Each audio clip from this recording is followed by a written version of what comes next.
വയനാട്ടിലെ ഉരുൾപൊട്ടൽ ദുരന്തത്തിൽ കേരളത്തെ വിമർശിച്ച് കേന്ദ്ര ആഭ്യന്തരമന്ത്രി Amit Shah.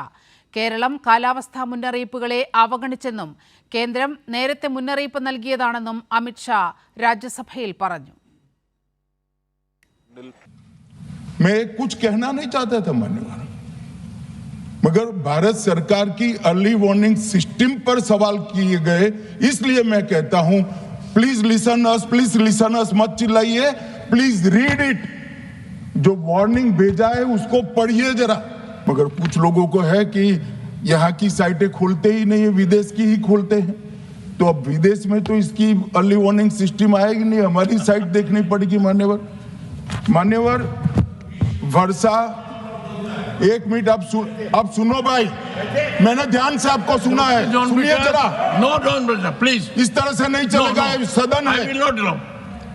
The facts and figures and details are being imparted. Please. मान्य भारत सरकार ने 9 एनडीआरएफ की टीमें विमान से वहां भेजी. मैं पूछ सकता हूं मान्यवर, इतना मुझे पूछते हैं सारे लोग, केरल सरकार ने क्या किया, क्यों नहीं किया गया, कौन रोकता था, और शिफ्ट किया तो मरे कैसे. शिफ्ट पहले नहीं किया गया है, बाद में किया गया है. जितना बोलोगे उतना नुकसान होगा. मैं बोलना नहीं चाहता, परंतु जब आप आरोपात्मक तरीके से बात करते, मैं शांति से यहां बैठकर सुनने ही आया. मान्यवर, मैं आज आपके माध्यम से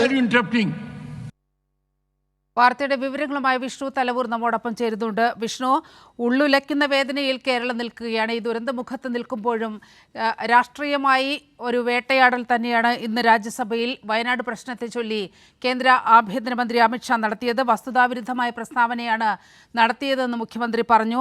മാത്രവുമല്ല, ഈ കേരളത്തിന് മുന്നറിയിപ്പ് നൽകി കേരളം എന്ത് ചെയ്യുകയായിരുന്നു എന്നാണ് അദ്ദേഹം പാർലമെന്റിൽ ചോദിച്ചത്. മാത്രവുമല്ല, ഇത് മുൻകൂട്ടി അറിഞ്ഞുകൊണ്ട് 9 NDRF ടീമിനെ കൂടി അയച്ചിരുന്നു എന്ന പ്രസ്താവന കൂടി അമിത് ഷാ നടത്തിയിരിക്കുകയാണ്. എങ്ങനെയായിരുന്നു പാർലമെന്റിൽ ഈ വിഷയം ഉന്നയിക്കപ്പെട്ടത്?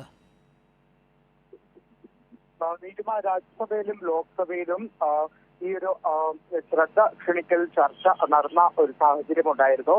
ഈ രാജ്യസഭയിലായാലും ലോക്സഭയിലായാലും കേരളത്തിൽ നിന്നുള്ള അംഗങ്ങൾ കൃത്യമായി തന്നെ ആവശ്യപ്പെട്ടത് വയനാട് അപകടം ദേശീയ ദുരന്തമായി പ്രഖ്യാപിക്കണം എന്നതാണ്. അതോടൊപ്പം തന്നെ കേരളത്തിന് പ്രത്യേക പാക്കേജ് അനുവദിക്കണം എന്നതടക്കമുള്ള വിഷയങ്ങൾ കേരളത്തിൽ നിന്നുള്ള അംഗങ്ങൾ ഉന്നയിച്ചിരുന്നു. പക്ഷെ അതിനൊന്നും തന്നെ മറുപടി പറയാതെ അമിത്ഷാ സംസ്ഥാന സർക്കാരിനെ കുറ്റപ്പെടുത്തുന്ന ഒരു സമീപനം മാത്രമാണ് സഭയിൽ സ്വീകരിച്ചത്. നേരത്തെ തന്നെ മുന്നറിയിപ്പ് നൽകിയിരുന്നു. ആ ഒഴിപ്പിക്കൽ സംസ്ഥാനത്തിന്റെ ഉത്തരവാദിത്തമാണ്.